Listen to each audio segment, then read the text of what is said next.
नमस्कार साथियों, आज फिर आप सबसे बात अचानक करने आना पड़ गया क्योंकि आवाज़ जा रही होगी। साथी लोग बताएंगे।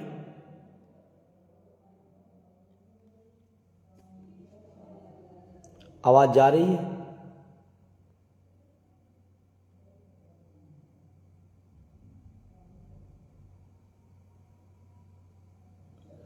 जुड़ जाएं सभी लोग।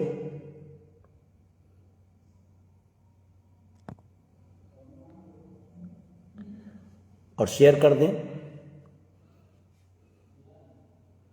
अपने अपने ग्रुपों पर, अपने अपने सोशल मीडिया के प्लेटफॉर्म से। सभी लोग से बस कुछ चंद मिनटों में आपकी बात हमारी होगी।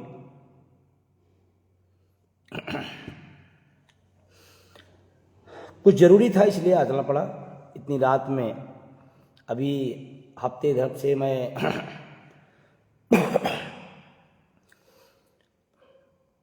प्रतापगढ़, रायबरेली, लखनऊ, बाराबंकी, सीतापुर, हरदोई और लखीमपुर करीब 7 दिन से लगातार कार्यालयों में, संस्थानों में, ब्लॉकों में मैंने बैठकें लगाती की मतदाता जागरूकता अभियान के लिए और 25 नवंबर दिल्ली चलने के लिए। आज मैं एक हफ्ते बाद लखनऊ हूँ।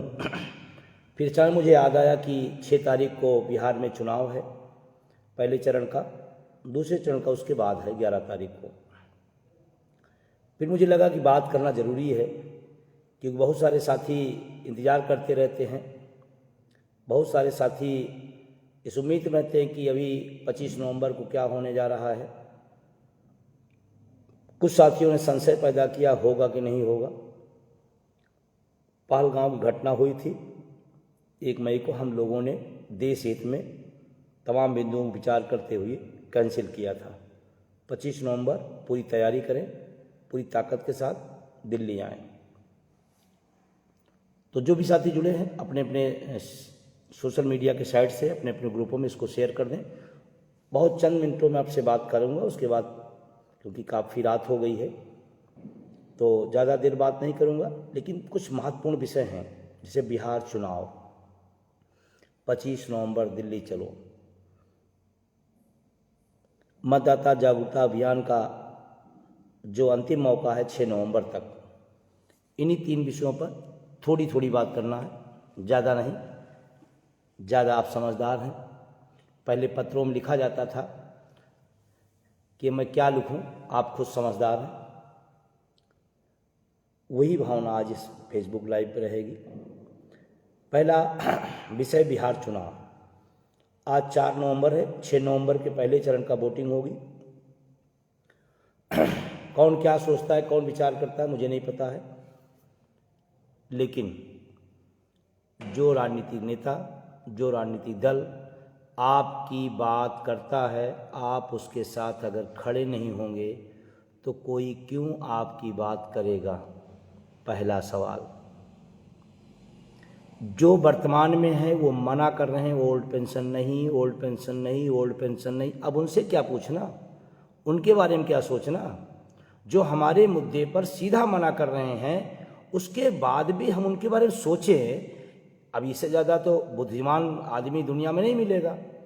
आपके मुद्दे को कोई मना कर रहा हो, ना ना ना, और आप वोट देने के लिए हाँ हाँ हाँ, तो बुद्धिमान आप हैं या वो हैं? तो एक तो प्रसंग खत्म हो गया। जो सीधा मना कर रहा है, जो एनपीएस की तरफदारी कर रहे हैं, जो यूपीएस की तरफदारी कर रहे हैं, ओपीएस को मना कर रहे हैं, उधर मेरा मन, मेरा सपोर्ट, मेरा वोट जाए तो दुनिया में आपसे ज़्यादा मूर्ख आदमी कोई नहीं। जो लोग तमाम तरह की गणित समझाते हैं, जो दल मना कर रहा है और लगातार जीतेगा तो जोर से और मना करेगा।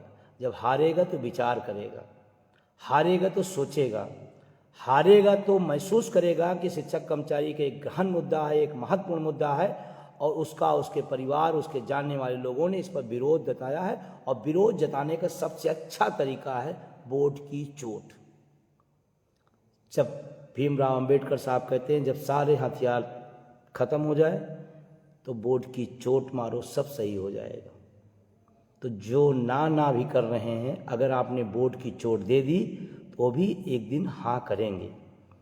बिहार के साथियों को विशेष रूप से मेरा निवेदन है, हमने 1 जून 2023 बिल्कुल चिलचिलाती धूप, गर्मी का प्रचंड माहौल, हमने यात्रा शुरू की चंपारण से। हमने कहाँ शुरू की? चंपारण, बिहार से, क्योंकि मैं जानता था कि 25 में विधानसभा का चुनाव है और हम आपको जागरूक करना, जगाना बहुत ज़रूरी है। तो हमने बिहार से यात्रा शुरू की थी। बिहार, उत्तर प्रदेश, उत्तराखंड, मध्य प्रदेश, महाराष्ट्र होते हुए तमाम राज्यों से गुजरते हुए दिल्ली पहुँचे थे। बिहार से ही क्यों शुरू किया गया था? इसीलिए शुरू किया गया था कि वहाँ का नागरिक, वहाँ का कर्मचारी, वहाँ का शिक्षक, उसका परिवार जागे। अभी 14 सितंबर को पटना में रैली की गई थी।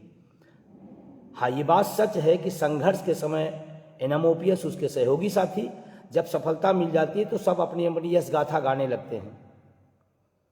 अभी बिहार में कोई नहीं बोलेगा, न बोल रहा है, न बोलेगा, लेकिन कल अगर निगेटिव रिजल्ट आया तो तमाम कहानियां लोग बताने लगेंगे, पॉजिटिव आ जाएगा तो श्रेय लेने लगेंगे। अरे हम मुद्दों के साथ हैं, मुद्दों के साथ खड़े हो, चाहे राजस्थान हो, चाहे उत्तर प्रदेश हो, चाहे बिहार हो, कौन पार्टी कहाँ लड़ती उससे मतलब नहीं। जो हमारे मुद्दे की बात करेगा हम उसके मुद्दे की बात करेंगे, डंके की चोट पर करेंगे। जो हमारे मुद्दे का विरोध करेगा, ना करेगा, हमारे पास संवैधानिक हथियार है वोट की ताकत, हम निश्चित रूप से उसका इस्तेमाल करेंगे। क्यों भाई? कोई नाली के लिए वोट देता है, कोई सड़क के लिए वोट देता है, कोई नल के लिए वोट देता है, कोई स्कूल के लिए वोट देता है। हम अपने बुढ़ापे की लाठी के लिए वोट कर रहे हैं, तो इसमें कौन सा अपराध है? क्यों अपराध है? जो विरोध करते वो भी तो किसी को वोट देते होंगे, और वो उनको देते हैं जो NPS लाए, वो उनको वोट देते हैं जो NPS की यश गाथा गाते हैं। तो हम तो इतना समझदार तो हैं कि जो हमारी बात कर रहा है, और इंडिया गठबंधन ने बिहार में अपने सामूहिक घोषणा पत्र में खुली रूप से पुरानी पेंशन बहाली की बात कही है। सत्ता का काम होता है लागू करना, विपक्ष का काम होता है अपने चुनाव के समय उसको वादे में लाना, और वहां पर इंडिया गठबंधन ने निश्चित रूप से अपने घोषणा पत्र में रखा है। अब उन्होंने आपके मुद्दे को रखा, आपका काम है आप उन्हें रखें। थोड़ा जाति, धर्म, भाषा, संप्रदाय या इधर उधर की बातों से थोड़ा हट करके, थोड़ा ऊपर उठ करके अपने बुढ़ापे के बारे में सोचिए। पेंशन नहीं मिलेगी ना, तो जिस पार्टी और जिस नेता के लिए मर रहे हैं ना आप, पूछने नहीं आएंगे। लेकिन अगर OPS मिल जाएगी तो बहुत काम आएगी। और मिलेगी कैसे? जो ना कर रहा हो देगा। देना हो तो केंद्र सरकार भी तो है, दे सकती, क्यों नहीं दे रही है? सवाल है, राज्य में भी सरकार है, केंद्र में भी सरकार है। जब केंद्र राज्य में सरकारें हैं तो फिर OPS क्यों नहीं? और उसके बाद भी हम पढ़े लिखे होकर के हम कह नहीं, वो बोर्ड तो वहीं जगह पड़ेगा, OPS मिले चाहे ना मिले। तो इतनी भी बुद्धिमान लोगों की इस आंदोलन में जरूरत नहीं है। बिहार के साथियों, आप अपना भी रास्ता खोलिए और बिहार का संदेश पूरे देश में जाएगा। पूरे देश के लिए रास्ता आप खोलिए, एकजुट होइए, एक साथ मतदान करिए, मुद्दों पर मतदान करिए। और मुद्दा हमारी है पुरानी पेंशन की बहाली। कम से कम इतना तो धन्यवाद बनता है, जिस पार्टी ने रखा, जिस नेता ने रखा, उसका सैल्यूट करना चाहिए। और अगर कल्पना करो कि बिहार में वो भी न रखते, अगर बिहार में वो भी न रखते तो आपका मुद्दा क्या था? मर गया था। और कुछ लोग यही चाहते हैं कि मुद्दा मर जाए, हम NPS में सुधार करवा लेंगे, UPS में सुधार कर लेंगे, श्रेय भी ले लेंगे। भैया मेरे, NPS UPS पेंशन नहीं है। जो लोग उसकी तरफदारी करते हैं वो आपके दुश्मन हैं, जो उसमें संशोधन की बात करते हैं वो भी आपके बुढ़ापे की लाठी के दुश्मन हैं। इस बात को आप समझें, थोड़ा इस बात को समझिए आप। एनपीएस यूपीएस पेंशन नहीं है, और जो सरकार आमादा है उसको लागू करने के लिए, जो उसके दरबारी और सरकारी संगठन हैं जो उसकी तरफदारी कर रहे हैं, अपनी आंख की पट्टी खोली। पद लुलुपता में मत जाइए कि पद मिल जाएगा। पद तो मिल सकता है लेकिन बुढ़ापे में पेंशन काम आएगा, पद भी काम नहीं आएगा। और तमाम लोग पदों की लालसा में, पता ही नहीं है कि हम आंदोलन किस बात के लिए कर रहे हैं, हम किस बात के लिए कहीं जा रहे हैं। हम यूपीएस में तरफदारी के लिए जा रहे हैं, उसमें संशोधन के लिए जा रहे हैं। क्यों जा रहे हैं भाई? Old pension scheme. और तमाम बड़े बड़े नेता यूपीएस की तरफदारी और उसकी संशोधनकारी लोग बने हुए हैं। थोड़ा निगाह डालिए, लिखित में है, लिख के दे रहे हैं कि अगर ओपीएस में ऐसे ऐसे यूपीएस में सुधार हो जाए तो अच्छा हो जाएगा। लिख के दे रहे हैं कि अगर एनपीएस में ऐसा हो जाए, यूपीएस में ऐसा हो जाए तो बहुत अच्छा हो जाएगा। सामाजिक सिक्योरिटी मतलब ओल्ड पेंशन स्कीम। और बिहार के साथियों, मैं फिर कह रहा हूं, एक बार अपने मुद्दे के साथ, एक बार अपने बुढ़ापे की लाठी के लिए, एक बार अपने भविष्य के लिए निश्चित रूप से वोट फॉर ओपीएस चलाइए। वोट फॉर ओपीएस ताकत है, इसके दम पर यह आंदोलन बढ़ा है। और हमें खुशी भी हो रही, तमाम लोगों ने जाति धर्म संप्रदाय छोड़ा और वोट फॉर ओपीएस को वोट किया, उसका समर्थन किया। और उसी का परिणाम है कि आज राष्ट्रव्यापी आंदोलन है। जिनको सरकार की मलाई खाना हो, एनपीएस यूपीएस की तरफदारी करके तो खाएं, लेकिन बलगलाए नहीं। ओपीएस मतलब ओपीएस। पीएफआरडीए बिल से गवर्नर होता है एनपीएस। पीएफआरडीए बिल के सारे नियम है यूपीएस में। जो व्यवस्था संडास हो, जो व्यवस्था में कीचड़ हो, जिस व्यवस्था में गंदगी हो, उसमें आप गंगा जल भी डाल देंगे तो गंगा नदी नहीं हो जाती है। पीएफआरडीए बिल ये हमारे आपके भविष्य के लिए कुठाराघात है। उसमें चाहे जितनी सुधार किया जाए, किसी टाइप का फायदा नहीं होगा आपका। बिहार के समस्त साथियों से, समस्त लोगों से, समस्त नागरिकों से, शिक्षकों, कर्मचारियों से, उनके परिवार से मैं एक निवेदन करना चाहता हूं, आगामी 6 नवंबर को आप जब मतदान करने जाएं तो अपने मुद्दे को याद रखें। आज तो कोई है जो आपके मुद्दे को कह रहा है। अगर आप साथ नहीं खड़े हो तो कोई बोलेगा नहीं, और जब बोलेगा नहीं तो लोग, संशोधनवादी लोग संशोधन करा के श्रेय भी लेंगे और आपका भविष्य भी नाश कर देंगे। तो पुनः बिहार के साथियों को निवेदन करते हुए कि मतदान करिए, लोकतंत्र को मजबूत करिए, एक भी वोट छूटना नहीं चाहिए। एक एक वोट डालिए अपने बुढ़ापे की लाठी पर, एक एक वोट डालिए अपने ओपीएस के लिए, और घरों से निकलिए और वोट के माध्यम से अपनी ताकत को, अपने मुद्दे को ताकत दीजिए।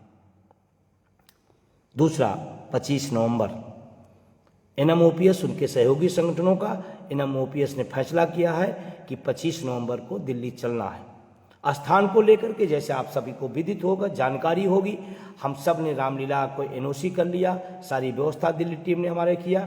लेकिन अचानक प्रधानमंत्री जी का नाम लिख करके उसमें उनके नाम पर कार्यक्रम को दिखा करके 25 अक्टूबर से 30 नवंबर तक भजन के लिए बुक कराया गया है।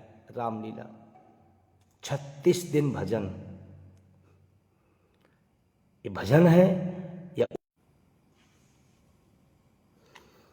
या जो ओपीएस का भजन वहां बजने वाला था उसके रोकने का प्रबंध है, मुझे तो नहीं पता है। इतना लंबा भजन, और जब सारी प्रक्रियाएं पूरी, क्योंकि मुझे याद है 1 अक्टूबर 23 का वो जलजला, शायद सरकारों को इसका डर है। हम सरकार से कुर्सी मांगने नहीं आ रहे हैं, हम अपने बुढ़ापे की लाठी मांगने आए हैं। अपनी बात तो कहने दीजिए। रामलीला आप नहीं देंगे तो उसमें भी तमाम सारी बिंदुओं पर चर्चा होगी। ये बार बार नेट चला जा रहा है कि मोबाइल डिस्टर्ब कर रहा है, मुझे नहीं पता। तो उस पर चर्चा होगी 8 और 9 नवंबर को राष्ट्रीय कार्यकारिणी बैठक में तमाम विषयों पर, तमाम चीज़ों पर हम लोग चर्चा करेंगे, कोई न कोई सलूशन निकलेंगे। और मैं शासन से, प्रशासन से भी निवेदन करता हूं, हम लोग शांतिप्रिय लोग हैं, अपनी बात कहने आ रहे हैं, हमारी बात सुनने की जगह दिया जाए हमारी बात। लेकिन इससे ध्यान रखना है, जगह से मना करना ये हमारी कमजोरी नहीं है, ये हमारी ताकत है। इसका सरकार को एहसास है कि अटेवा एनएमओपीएस उसके सहयोगी साथियों का आना कुछ तो बड़ा है, कुछ तो बड़ा होगा। इसमें निराश होने की बात नहीं है, ये तो खुशी की बात है कि सरकार तक मैसेज बिना पहुंचे पहुंच गया कि इतना बड़ा जनसैलाब फिर हो सकता आ जाए। और ये सौभाग्य एनएमओपीएस के लोगों का है। बाकी तो आंदोलन को तोड़ने के लिए, आंदोलन को गुमराह करने के लिए अपनी अपनी ढपली चल रही है। और तमाम लोग सवाल करते हैं अलग अलग डेटों पे, भाई सबसे पहले घोषित हुआ। दूसरी बात, जब पेंशन का आंदोलन इतनी मजबूती से ताकत से चल रहा तो फिर अलग अलग क्यों? उनसे पूछो ना, हमारी से पूछने की जरूरत नहीं है। हम तो पिछले 13-14 साल से एक ही जगह, एक ही बैनर के नीचे बैठ करके खड़े होकर संघर्ष कर रहे हैं। लोग तो कब बैनर बदलते हैं, कब संगठन बदलते हैं, कब नया बनाते हैं, कब पुराना बनाते हैं, कब किस में शामिल हो जाते हैं, मुझे नहीं पता है। मुझे एक चीज़ पता है, अटेवा एनएमओपीएस का लक्ष्य ओल्ड पेंशन स्कीम है और उसी दिशा में आगे बढ़ते रहते हैं। तो 25 नवंबर को आप तैयारी रखिए। और फिर आप दिल्ली जब आ जाएंगे तो इधर जाना है या उधर जाना है तो क्लियर हो जाएगा। और उसके पहले बहुत सारी चीज़ क्लियर हो जाएगी। हमने 8-9 नवंबर को कार्यकारिणी बैठक है, उसमें बहुत सारी चीज़ें क्लियर हो जाएंगी। आइए, स्वागत है आप सबका। हाँ, बस ये ध्यान रखना है कि हम एक साथी जिम्मेदार नागरिक हैं। पूरे अनुशासन में, पूरी शांति में, बिना किसी व्यवधान के हमको इस कार्यक्रम को सफल करना है और हमने सबने करके दिखाया है। 1 अक्टूबर 23 की रैली कोई आसान रैली नहीं थी। तमाम प्रशासनिक दिक्कतों के बाद, तमाम चैलेंजों के बाद, तमाम शासन प्रशासन के तमाम रुकावटों के बाद भारत नहीं, पूरी दुनिया की सबसे बड़ी रैली आपके बैनर के नाम पर लिखा है। कोई मिटा नहीं सकता है। चिल्लाने को बहुत चिल्ला रहे लोग, लेकिन जनता का जन समर्थन है, वो भी एक मायने रखता है और वो वहाँ पर है। संगठनों की मुसीबत यह है कि बुलाते हैं तो संख्या नहीं आती है। हमारी मुसीबत है कि संख्या इतनी ज़्यादा होती है, हमको उसको मैनेज करने के लिए सोचना पड़ता है। ये सौभाग्य है हमारा और हमारी टीम का। तो आप पूरी तैयारी के साथ 25 तारीख को आए। बहुत जल्दी तमाम चीज़ों को और क्लियर करेंगे। और दिल्ली शासन से, प्रशासन से मेरा निवेदन है कि देश भर के लोग आ रहे हैं, अपनी बात कहने आ रहे हैं, उनकी बात अपनी कहने दिया जाए। रुकावटों से शांत नहीं होगा, परेशानियों डालने से शांत नहीं होगा आंदोलन, बल्कि और बढ़ेगा। और हम लोग मजबूत दिल के लोग हैं। पिछले काफ़ी समय से इस लड़ाई को हम लोग उस शिद्दत से लड़े हैं जिस शिद्दत से लोग इस ओपीएस को चाहते हैं। तीसरी बात, यूपी के अंदर 11 सीटों के स्नातक और शिक्षक एमएलसी के चुनाव हैं। निश्चित रूप से वोट एक बड़ी ताकत होती है। हम अपने मुद्दे के लिए वोट की चोट देते हैं। आप सबसे मेरा निवेदन है कि 6 नवंबर इसकी लास्ट डेट है, मतदाता जरूर बने। वोट आपका संवैधानिक अधिकार है। वोट आपकी ताकत है। उस ताकत से मुद्दों की ताकत दे सकते हैं। तो जो भी साथी छूटे हैं, या तमाम लोग ऐसे कहते हैं मैं लखनऊ को नहीं, मैं गाजियाबाद का हूँ, आप लखनऊ में जा रहे हैं उसका पता डालिए, आधार जहाँ कहा वहाँ डालिए, आप वोटर बनिए। लखनऊ के 7 क्षेत्रों में जहाँ भी आप रह रहे हैं वहाँ का एड्रेस डालिए और वोटर बनिए। अपना डॉक्यूमेंट्स लगाइए, वेरिफिकेशन होगा, चेक किया जाएगा, चेक कराइए और वोटर बनिए। अभी भी समय है आपके पास 5 और 6, 2 दिन ऑनलाइन है। बहुत सारे लोग अपने घरों में बैठकर वोटर बन जाए, ये कोई छोटी बात नहीं है। और पहली बार आया अटेवा के लिए सुखद है ऑनलाइन व्यवस्था। और हमारे साथी लगातार लगे हैं। मैं इन 7 जिलों के तमाम उन साथियों को जो दिन रात लगे हुए हैं, मैं सबका साधुवाद देता हूँ, धन्यवाद देता हूँ। और मुझे खुशी होती है कि हमारे साथ कोई पेड वर्कर नहीं है, दिल से चाहने वाले लोग हैं, समर्पित लोग हैं। इस बात को मुझे गर्व है और खुशी है। मैं अभी लखीमपुर था, उसके पहले हरदोई था, फिर सीतापुर था। सारे लोग विजय बंधु को, इस मिशन को दिल से चाहते हैं और इस मिशन की और ताकत मिले उसी दिशा में आंदोलन का एक चरण वो भी है कि हम अपनी बात, धरना, प्रदर्शन, हड़ताल, हम भूख हड़ताल, रैली, महारैली करेंगे, लेकिन जब चुनाव आएगा तो वोट की चोट से भी अपने मुद्दे को ताकत देंगे। तो आप सबसे ज़्यादा देर नहीं, क्योंकि काफ़ी रात हो गई है, तो मैं पुनः बिहार के साथियों से एक एक व्यक्तियों से आज आपके पास अपने बुढ़ापे की लाठी को प्राप्त करने का एक शानदार सुनहरा मौका आया है बिहार के साथियों। चूकना नहीं। बहुत विधायक बनाया होगा, सांसद बनाया, सरकारें बनाई होंगी, कौन कहाँ है क्या नहीं कर रहा, लेकिन अगर अपने बुढ़ापे की लाठी का मौका मिला है, अपनी वोट से आपके हाथ में आपका बुढ़ापे की लाठी की ताकत आ गई है। वोट से अपने बुढ़ापे को ताकत दीजिए। वोट फॉर ओपीएस चलाइए। हम गर्व से कहते हैं अपने मुद्दे के साथ है। वो लोग गद्दार हैं जो ओपीएस के साथ नहीं रहते हैं, जो इस आंदोलन के नुकसान करते हैं। मैं आपसे कहना चाहता हूँ, शब्द थोड़ा सा होगा लेकिन पीड़ा है, क्योंकि आंदोलन में पद लुलुपता, आज ये बैनर कल वो बैनर, आज इस संगठन में आज उस संगठन में। चरित्र देखिए लोगों का, उनको ओपीएस से लेना देना नहीं है, बस पदाधिकारी बनना, कभी यहाँ कभी वहाँ। हम सब एक बैनर से एक साथ खड़े हैं शिद्दत के साथ। Vote for OPS. बिहार के साथियों अपना रास्ता खोलिए, पूरे देश का रास्ता खोलिए। बिहार का चुनाव का परिणाम कोई मामूली परिणाम नहीं होगा, दिशा देने वाला होगा आपके आंदोलन के, आपके मुद्दे को। पुनः 25 नवंबर, कोई डाउट नहीं, स्थान है, क्लियर हो जाएगा, टीम लगी है। और नहीं तो जंतर मंतर जिंदाबाद रहेगा। चलेंगे, कोई शादी बारात में थोड़ा जा रहे हैं कि व्यवस्था क्या क्या है, संघर्ष के मैदान में जा रहे हैं। जो बीतेगा उसको बिताया जाएगा। सड़क मिलेगी, सड़क पर स्टेशन मिलेगा, स्टेशन पर बस अड्डा मिलेगा, बस अड्डा पर जहाँ जैसे मिलेगा, हम सब उसके लिए तैयार रहें, बस अनुशासन के साथ, शांति के साथ। इस बात का बहुत ध्यान रखिएगा और यही हमारी ताकत होगी। लाखों लाख दिल्ली आए और शांति से चले गए। ये 1000 आदमी रहता तो 4000 पुलिस लगानी पड़ती है, और लाखों लोग आते हैं और चले जाते हैं शांति से। यही है एनएमओपीएस के बैनर की ताकत, जो कन्याकुमारी से कश्मीर तक है। पद लुलुपता, संगठनबाजी से ऊपर उठिए। जहां सही धारा में आपकी लड़ाई चल रही है, अटेवा एनएमओपीएस को सहयोगी लोग, समुद्री धारा है ओपीएस की लड़ाई का, खड़े होइए। पुनः बिहार के साथियों डट जाओ। 25 नवंबर दिल्ली तैयारी। और जो लोग इस क्षेत्र से तमाम हैं जहां पर 11 सीटों के चुनाव हैं, वोटर जरूर बने। शिक्षक का शिक्षक, स्नातक का स्नातक। शिक्षक है तो दोनों बन सकते हैं, स्नातक है तो एक बन सकते हैं। तो आप सबसे पुनः शुभ रात्रि। और आज भी अभी हम लोग बैठे हुए हैं, लगातार 5-7 लोग ऑनलाइन फॉर्म सबमिट कर रहे हैं। सारे लोग डटे हुए हैं और पेड वर्कर एक भी नहीं हैं। ये मेरे लिए बहुत बड़ी चीज़ है, बहुत बड़ी चीज़ है। लोगों का लगाव और जुड़ाव जो मेरे प्रति है, जो स्नेह है, उसके लिए मैं शुक्रिया, धन्यवाद। शुभ रात्रि।